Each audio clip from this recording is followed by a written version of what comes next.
Okay. Thanks, everybody. I'm Greg. I'm introducing Mr. Porter, Greg Porter. I saw his talk about a year or so ago before this year's dramas that have been happening from hacking and so forth. So I thought it was pretty scary a year ago, and now it just gets scarier with what's going on out there. And Greg was the first person that made any sense about the fact that we're looking at it in pieces and at least needs to be looked at holistically. And he's got a system that just seems to be working, and he goes way back. I think Greg started with computers just as they phased out the abacus, so he's been around a while. So he's caught up pretty fast. So without taking too much more time, I'll let Greg take over, and at the end you can ask whatever you want to ask for. But if you have questions along the way, please put them in the chat box, and I'll sort of keep an eye on them. And if we're not interrupting the flow too much, if he's going to cover it later, I'll leave it. If not, I'll stop Greg and we'll deal with it. So if that's the case, you can turn unmute yourself when your time is. So Greg, what do you got for us? Okay, all right. Thanks, everybody. Good afternoon. The topic of digital security is on everybody's lips and minds. And as Greg said, I think if last year was seen to be a rising tide, then this year potentially could be a tsunami. And it's, I think, appropriate to try and look at where we've come from, and are there better ways of actually dealing with the subject, and also who should be ultimately responsible. And in the past, it's been quite often the case where responsibility for security gets thrown over the fence to IT, and that might not be the appropriate place for all the security to actually reside. Now, just a little bit about my background. In 1991, I joined the University of Technology, Sydney as their IT director. And shortly after that, I got approached by the Australian Federal Police to interview a hacker who allegedly, I think it was probably more than allegedly, got into, he and a mate actually found their way into NASA and the US Department of Defense. That interview was actually really interesting and taught me about how they think and still think. They live on a parallel universe, but it really woke me up, and I've been paranoid ever since. I had a casual relationship with the AFP over the next 7 years, and that taught me a lot about the hacking environment. And just before I left UTS, I also had a visit from the politically motivated violent crime squad, who found that one of the students had sent an email to the White House threatening to kill Clinton, and it was picked up by the US Secret Service. So that was, I guess, the first example that I'd come across in terms of what we might call social media. We don't often think about email as being part of the social media landscape, but it certainly is. And that was really a wake-up call. So what's the purpose of this webinar? Over the last few years, last 20 years or so, I've been consulting a fair bit to a range of industries on a range of subjects. And, there's from sizes, from small to medium business, NFPs, federal government departments.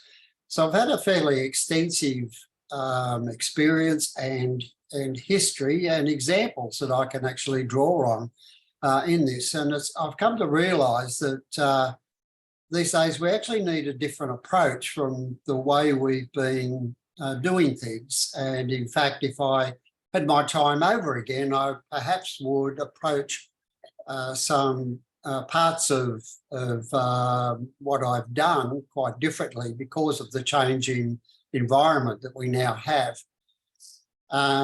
So the purpose of this webinar is to really these 4 points. I really want to cover off why digital security is everyone's responsibility and who should be included as part of that responsibility, how to broaden those responsibilities and how we might go about implementing a new regime. Now, just to go over the current state of play, I'm sure you're all aware of some of these, and I've already stated a number of these. Focus on responsibility tends to be on the CISO by default. Vulnerabilities always exist, so we need to just get used to that. I think there is a feeling, I think, that sometimes put out in the media that you can actually prevent all attacks, but that's clearly not true.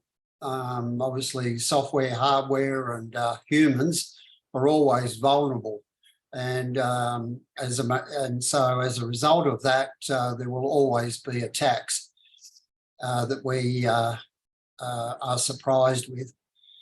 The government has stepped up to the mark. They're providing fantastic, I think, but incomplete advice. That advice is very good, but it needs contextualising. And most of that is around detection and prevention. And most of the security tools that we have are about detection and prevention. When I first started out in the 90s and the start of really public internet, there were very few tools to enable you to both detect attacks and also to prevent them. Large events are still occurring, think Medibank and Optus. We can go back to, they exhibit some of the same characteristics of events 6 or 7 years ago, like Maersk and MSD, which we'll cover in a short while. And the government has reacted quite emotionally, I think, and probably quite rightly as well, to a number of the privacy breaches that we now see in front of us. Now, just briefly, I just want to cover off a number of the, there's just a history and a litany of examples of large attacks and on both large businesses and small ones as well. And I'll just pick out a couple here. I am going to go into Maersk in a little bit more detail, and Merck. Oh, there's a C missing there. And I want to, we don't always know what the damage is on a lot of these particular incidents. We have no idea what the cost to Optus will be, although there are quite a lot of reports that they've actually lost a number of customers. The Lincoln College one is quite an interesting one because it's actually out of business because of, not only because of a ransomware attack, but also because of the investment they had to put in during COVID-19. So there are quite a number of examples here that I've actually put up there. Let's have a look at Maersk. It's, as you know, it's an integrated shipping, transport and logistics. It was, got affected by, whoops, what's happened there? Is that better? We go back? Yeah, that's good. This event occurred in 2017. It was part of the NotPetya attack, which was collateral damage in an attack on Ukraine's financial system by Russia. Now, it affected their business worldwide in 130 countries. They had 3,700 servers destroyed and 49,000 desktops destroyed. Their VoIP telephone system was taken down, so they couldn't even communicate by phone, and they ended up having to use Facebook and Instagram and a few other things in order to be able to communicate. Their applications were totally destroyed. They couldn't use their backups because they were found to be corrupt and unusable. The aftermath was that they had to rebuild everything, including those thousands of servers and desktop computers. The public disclosure cost $400 million US. Funnily enough, they were saved by a power blackout in Lagos, Nigeria, because every DNS in the world was destroyed except for one in Nigeria. Their data center wasn't online at the time due to a power blackout. So their server got a first-class seat back to London to help in the restoration of that particular business. It's a significant large attack, and there are obviously similar ones like that. Merck Sharp and Dome, now known as MSD, probably shouldn't be any, you should be familiar with that.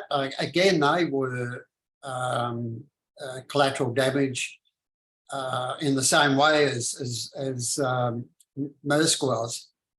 Global disruption and included one of the vaccine manufacturing plants, and that was out for 12 months, which is a significant loss. And for people who are interested in operational technologies, that's a significant loss. They had to borrow hundreds of millions of vaccines from the US Federal Reserve to satisfy their clients, and that's a particularly bad loss. They also lost their R&D facility, and there are allegedly they lost a lot of research. And in fact, it was reported by one person they lost 15 years of research. And the insurance company didn't pay out their collateral did not pay what they were claiming because they used an exclusion clause in their contract that it was collateral war damage. And they've currently sued the insurance company for $1.3 billion, and that lawsuit is still ongoing. It took full 12 months to resume full operations. And it's quite clear that there were actually a lack of basic IT protections in that particular example. The other one I just want to touch on briefly, Medibank, as we know, is an Australian health insurance organisation. On the 13th of October, there was some unusual activity detected. They didn't think anything was taken. It affected 3 companies at the same time. That's unusual. I think I've got a number of theories on why that happened, but we don't know for sure. On the 7th of November, after an forensic investigation, they announced that 9.7 million records had been accessed by criminals. They decided not to pay the ransom, and criminals exposed all the data on the dark web before it was taken down. In the aftermath, the government has increased the penalties for data breaches under the Privacy Act, and a class action against Medibank has been launched with the Office of Australian Information Commissioner on behalf of people whose details have been leaked by the attackers. Now, it's going to be interesting to see how that goes. There are reports in the press which said that if it's successful, the claims could be up to $5 billion, which would certainly bankrupt Medibank. I think it would be far, far less than that. But I think Medibank have actually done a reasonable job of actually handling that particular crisis. So what have we learned from these exercises?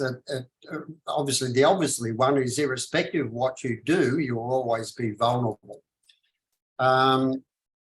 Security events cost more than you think. And I know from personal experience in talking to some of my clients that they're absolutely shocked at what these events actually cost. And if you read the IBM yearly data breach report, the average cost is somewhere in the millions.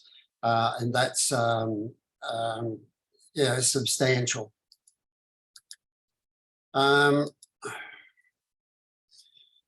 Large attack surfaces equals large security events. Now, you've obviously the examples I've given have large attack surfaces, and that's really the similarity between Optus, Medibank, and things like Merck Sharp and Dome and Maersk. Not that so there, there was this big exposure in all these cases. The exposure was maybe quite different, but the large attack surface actually meant that there was actually a very large security event.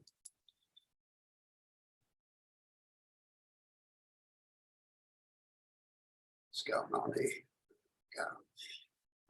Attacks and events can cross multiple management boundaries, and I think we've seen that particularly in the case of Merck Sharp and Dome. And I think that has to be a real worry security-wise for us all. There's a lack of organisational security design. I think that's fairly obvious from the point that I've just mentioned above. Lack of good IT practice. The fact that PCs weren't being backed up in the case of Merck Sharp and Dome, and the fact that much of their R&D was not stored offline and could not be backed up is, it's just basic IT practice. You need to do that. Quite often, the term failure of imagination has been used to describe some of these large attacks.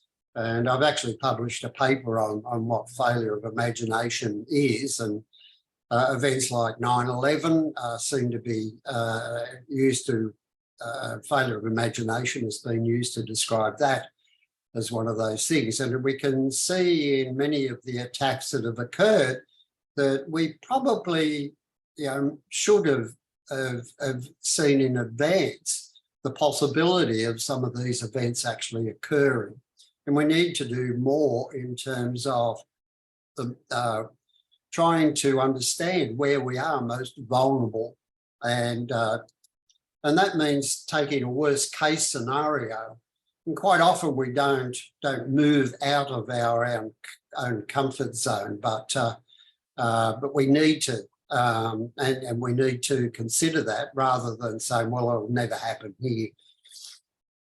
Hubris is not the best approach, and I know there's an extreme amount of hubris in the IT industry, the way it operates from both a supplier point of view and in terms of what is considered best IT practice. And I think if you just keep following that, then you're going to be asking for trouble. We may need to rebuild from zero, and that's been the case in quite a number of examples. It obviously cost Maersk an enormous amount of money, part of their $400 million, to rebuild from zero, having to put in all their clients and everything else again. The same happened at Hydro, an aluminium company based in Norway. And they also found that they couldn't use their backup data. And so you need to consider that, how you can actually rebuild from zero. So that's what we've learned. So what have we missed in all of this? And I've spent quite a lot of time trying to understand, well, how can we better approach this particular subject of cyber security for organisations. And I think they can be summarised in these two groups. One is that we need an integrated approach. So consider that the scope of cyber security, well, security, digital security, I now call it, really needs to cover privacy, data, identity, IT, OT, operational technology, social engineering and culture. It's all part of the thing. I'm sure boards only want one view of security rather than several. And I know an organisation that has privacy in one part of the organisation, they have data in another part, and then they have IT in another part, and they don't talk to each other.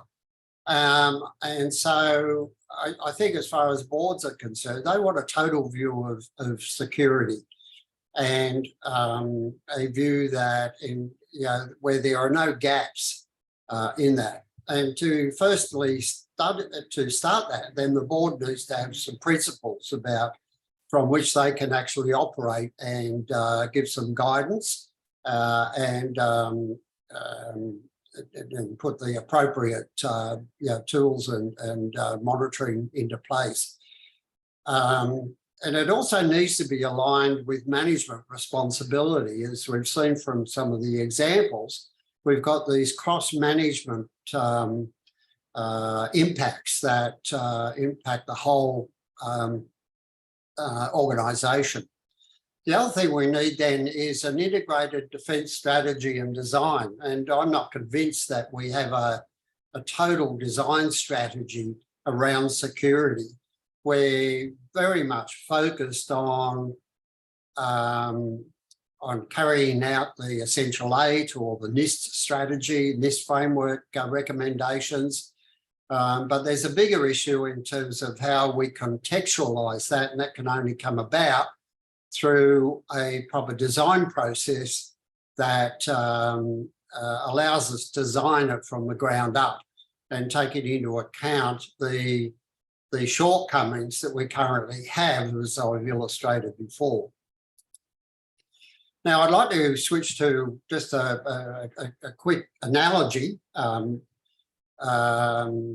which is right out of probably the box, I guess. On the left, we have which is a device that we all have in our homes, and that is a switchboard that manages our electricity. And you'll find on that switchboard that there are different circuits that mean that if there's a device that fails on one of those circuits, that circuit trips out but doesn't interrupt anything else. On the right-hand side, we've got Christmas lights. And you might not remember the history of when Christmas lights were put in series. And if one light went out, they all went out.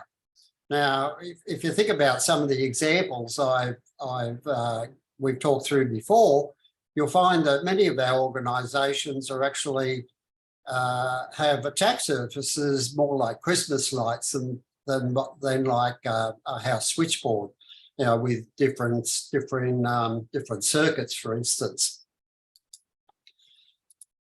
So now I want to have a look at what we might think is an ideal management model, which I guess starts to illustrate why we should consider some of our security in the way we might build a switchboard, for instance, for our organisation that helps to segment the security of various parts of the business. And what I've tried to do here is illustrate that there are primary wealth producers in organisations. And here and we might have secondary wealth producers such as finance, HR, IT, corporate services, which might include audit, might include risk and all of those HR, and all those other facilities management, etc. Now, they're really secondary. They don't actually contribute to the primary wealth of an organisation. So we've got examples of such primary wealth producers are sales, operations, which might include logistics, for instance, manufacturing, and R&D. And they're responsible for various aspects of the wealth of the organisation. And it's here that actually some of the problem actually occurs, because once the CEO has delegated responsibility to all these units, as we all know, they tend to operate in silos. But in reality, they have responsibilities to each other. And for instance, R&D will actually produce you know, products that manufacturing can actually use and to produce physical products, which then get passed on to which are then sold by sales and then also distributed by operations. And so we've got this sort of a picture where both the executive managers in charge of these units have not only responsibility for the operations within their span of responsibility, they also have a responsibility to other units. Now, you don't want an event in R&D to affect an event in manufacturing. And so you need to provide some sort of insulation between the two, introduced, seen by these orange bars here. And that ought to be one of the design criteria at an organisational level and also at an IT level that helps to insulate these particular parts from each other. An example of this is where, and I think while generally most IT architectures would have all these groups synchronously connected, it does provide, a view like this does provide the opportunity to consider where asynchronous communications might be better considered as part of the design once you've actually worked these details out. And I know of a company locally who have operational technology and they connect necessarily with their normal business systems with asynchronous communications one way at the end of the day. And there are a number of examples of that. But generally, I think this is a reason why, and given this requirement, then we need to take this into account when we're actually looking at our framework, our security framework. Now, that's not also to say that people like finance need to consider insulating what they do from others or any parts of the organisation. But I think it's an area where it's not given enough attention. So how do we actually do this? So what I've spent some time doing is I've developed a mind map over the last couple of years on what I think is missing and what would incorporate all these things that we've just talked about. And I've come up with a model which I'll actually go through. The actual mind map is actually quite extensive, and once I keep adding to it, and every time I look at it, I think, well, no problem, no wonder we have a problem, because it's actually really quite complex in trying to join all the applicable things together. So first of all, we need to understand what the scope is, and that might be, obviously IT, but it needs to consider all the aspects of what we might want to include in. So what do we consider valuable? What do we need to protect? And what others might see that we have that they might want to go after, like a competitor or another nation state. And quite often, I know in my consultancy, people quite often don't understand when I ask them the question, what is of value? They don't necessarily answer it straight away, but it is important because that's the starting point. And once we've done that, then we can start to prioritise that particular scope.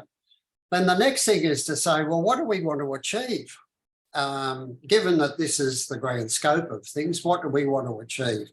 And this might be, for instance, given that part of the scope might actually be laws. So organisations are subject to laws, and so there'll be some privacy issues in there. So one of the objectives might be related to, keeping information private, for instance. And that flows, and other objectives might be, we need a strong security culture, etc. So these need to be set down as a means of then driving the design that we actually want. Now, I think one of the most important things here is about security culture, which includes obviously, the knowledge and the vigilance that we expect our staff to actually have. And that obviously has to incorporate not only, the privacy provisions, but other provisions that we might actually have, and also including our clients. The banks do a good job of this, I believe, in helping to their clients to understand how they need to be very secure to help the bank actually supply their services with great integrity. Then we need integrated security strategy design. This is now starting to sound like really complicated, but by prioritising up front in terms of scope and prioritising some of the objectives, we can probably, take into account, for instance, some of those things that we've actually already talked about. Excuse me. Including, how do we actually bring the senior managers into this? And out of this exercise comes it's an ongoing exercise, comes a number of things. One is a security culture that needs to be dynamic, and because we are in a dynamic situation, the same with governance in terms of policies and assurance.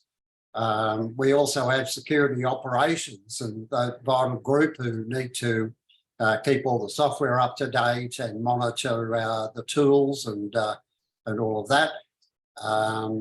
Also, then it drives, they're related to incident response. Organisations need to be prepared to actually respond to any incidents, both small and both large. And included in incident response there, I include mitigation. How do we actually reduce the impact of an incident once it's happened? And lastly, we need to be able to recover our business operations. And there's quite a lot on the net related to sort of IT resilience and architecture resilience. And I think there's only one sort of resilience that actually matters, and that's business resilience. And architecture resilience is, or cybersecurity resilience, or many terms, that is really only part of business resilience. At the end of the day, that's really what matters. Now, the other thing we need to do is a feedback loop to scope, because we are in an environment where things are changing.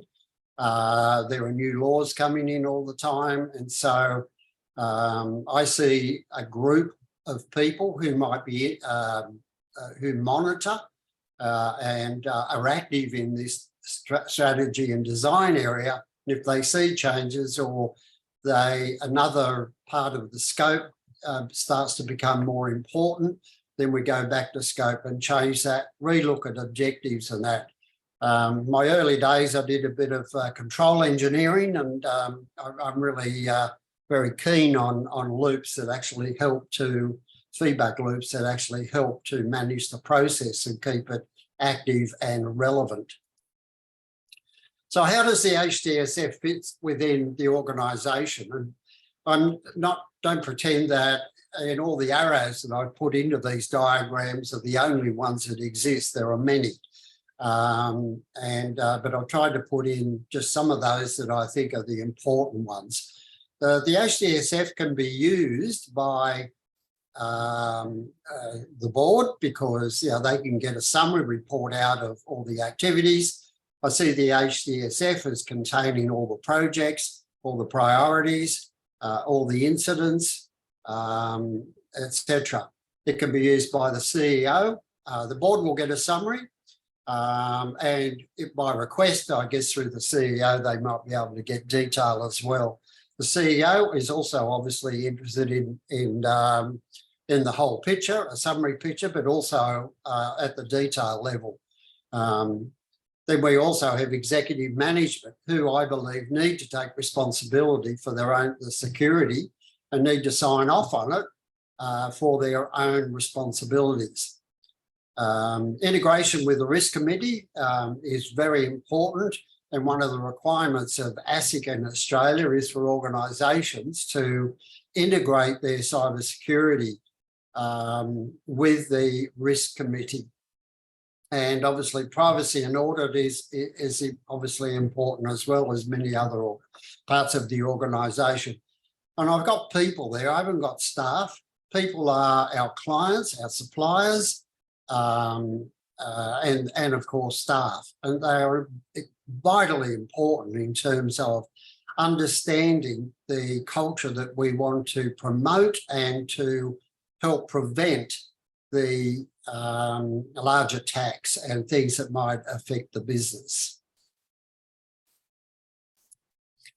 So how do we go about this? Well, I think the first thing, of course, is to do an assessment, and that's best done against some framework, and I'm suggesting one here. I haven't provided many details of what that involves, I know. That's my IP and will be the subject of other and other videos, etc.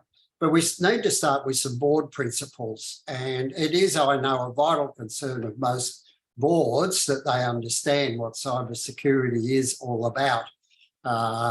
It's important that the World Economic Forum actually produce quite a good set, concise set of board principles. It's missing one, and I've called that principle 0 of the 6. And principle 0 is, security is everybody's business. And if you don't start with that, then you're not getting anywhere. But it's the business of board members and the executive, your clients, your staff, everybody. So we need to identify the participants in dealing with security, who they might be. We need to identify the scope. The participants might include your chief risk officer, for instance, your executive managers, and at various times, certainly your IT people, your CISO, and maybe your operational technology people. So a whole range of people, privacy, etc. Because you want to actually have a collaborative process in this, so that you actually get a organisation-wide approach to cybersecurity that doesn't provide any gaps. You need to identify the scope.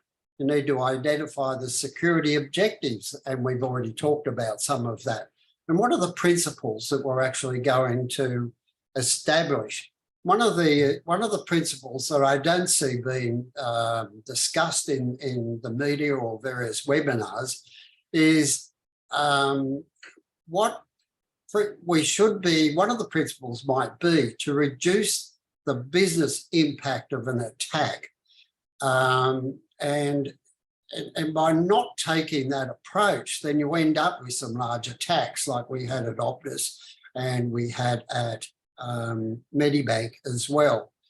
And there have been a few examples, even recently in the US, where another medical insurance organisation with 3 million members was attacked, and there was an outcry that one person had access to the whole database, and that caused a huge attack over there. And the same with Optus and Medibank. And some of my colleagues that I've worked with for many years have said, well, why was the whole database actually exposed? It needs to be segmented in some way. And so there are some very important principles there that ought to be set down, like reducing the attack surfaces, reducing the business impact of an attack, and we can actually do that. What are the design criteria we need to establish? And so that might be, for instance, around the management framework. It seems incredible to me that the R&D facility at Merksharp and Dome didn't have its own infrastructure and was connected to the rest of the network. I think that's just really quite terrible. We need to assign responsibilities, obviously, across all these activities. And lastly, it ought to be a collaboration process so that there is a joint thing going on. So I've probably gone through some of this, but I think, so who should be responsible? And I think one of the things I'm trying to establish here is that it's more than just the Chief Information Security Officer, and it's more than just the Chief Information Officer. It involves all these people that I've got here. And I think we could probably take a leaf out of the book of finance, for instance, who have might have a finance committee. It might be chaired by an external representative. It might have a member of the board on it, but it operates as an oversight on the activities that go into a collaborative security process. And I think that's one model we might want to do. But that might be supported by some other people. And quite obviously at the working level, you might have an operations committee meeting on a monthly basis or a weekly basis, depending on what's happening. And also you might develop a security council, for instance. So, and I met somebody the other day who was chief risk officer for a bank. And I have to say that they were responsible totally for security within that particular organisation. So I think what I've tried to do here is say, well, there is a broad range of needs that we haven't traditionally, or not everybody is actually addressing here. And what I've tried to do here is to establish a process and a framework that people can address the total needs of an organisation in terms of cyber security. So what can a security framework actually do for you? Most of the frameworks should actually do this. They should develop a more resilient and robust security framework and security, and it should, as a result, actually make your business more resilient. It should integrate with your organisation's risk management progress process, and it should identify security risks at all levels. It should encourage you to develop a security culture across the company. It should be contextualised for your organisation. I don't believe there's one model that fits all. You need to monitor and report constantly on your security operations, and it can be used as a communications tool for the board. And I think it really needs to be seen. That's very important. Boards are increasingly on the hook for security data breaches and other security breaches. Every day passes with in Australia anyway, with the Minister for Home Affairs making some statement about how they're going to develop new bodies to actually look at this and increase the penalties of this and that, and also increase the range of some of the laws that they have in place.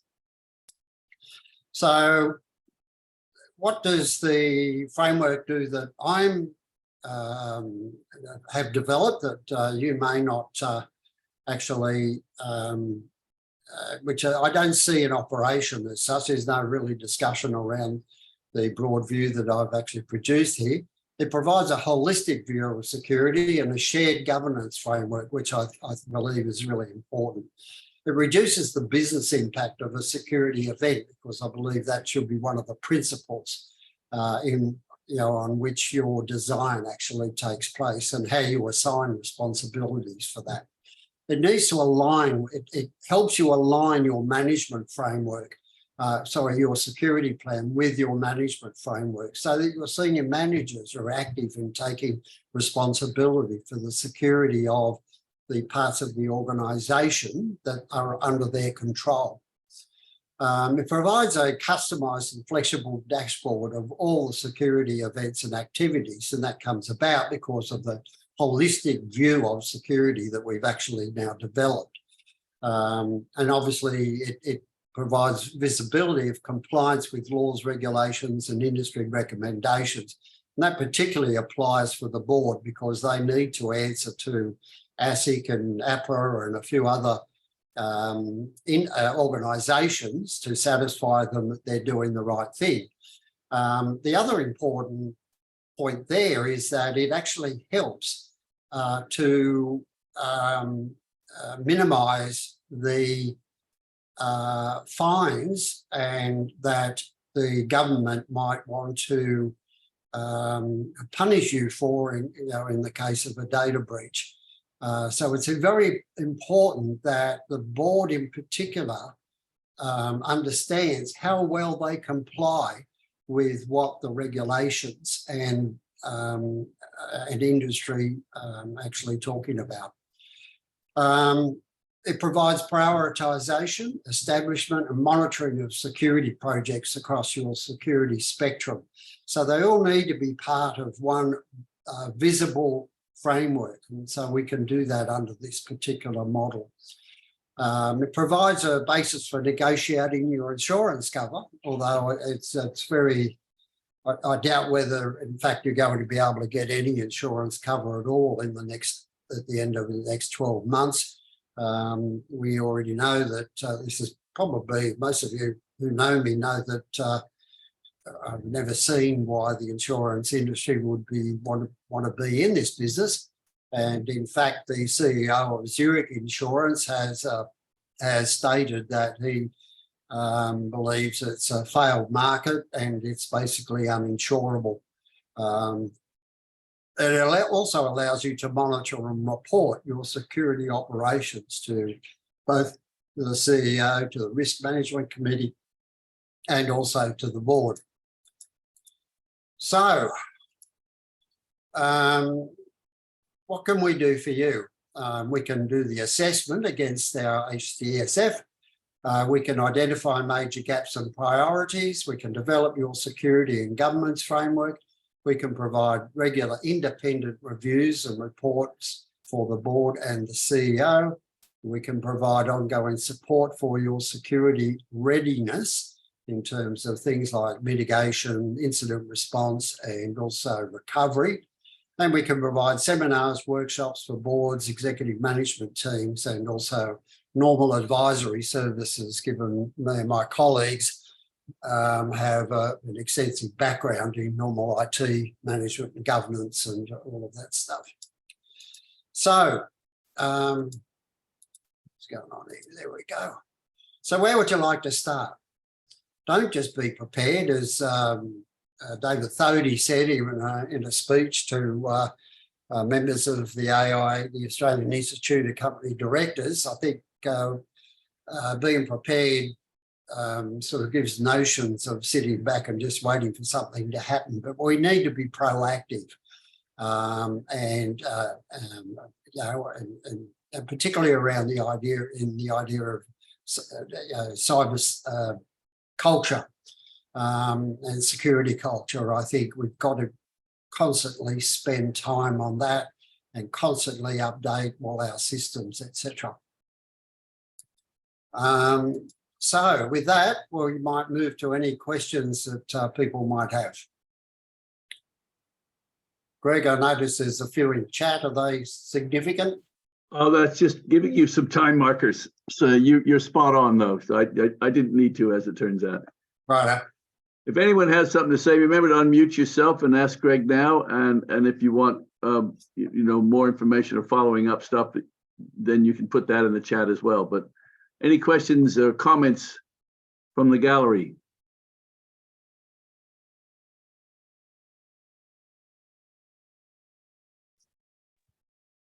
Okay, well, Hello, this is Gufran Zadi.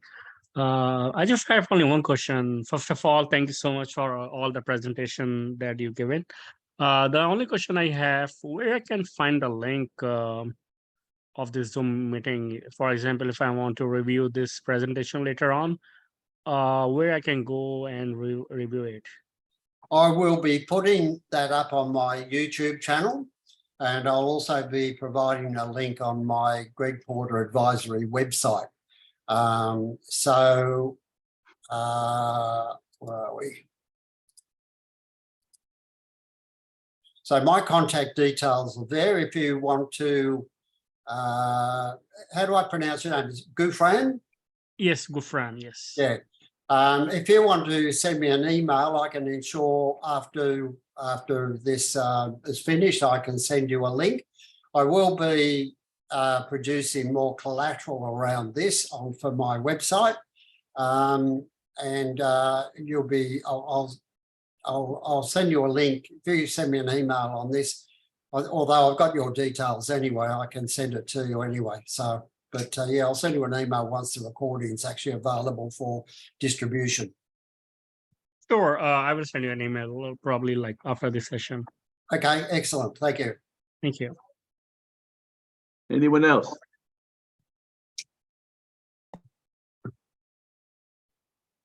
Okay, well, thank you very much. I hope that provided you with some insights. It's not an easy subject. The more I've considered it over the years, the more complex it has become in my own mind. I'm convinced that we are not pursuing it in a holistic manner, that we're approaching it in bits and pieces. And it's a bit like,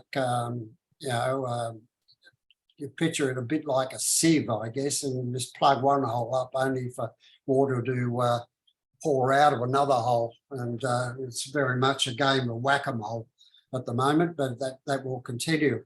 But anyway, thanks for your attendance, and hopefully we'll see you at another seminar very soon. I'm hoping to have another one in the next few weeks, and have a good day. Thanks, Greg. Thank you. As always, scary food for thought. Thank you.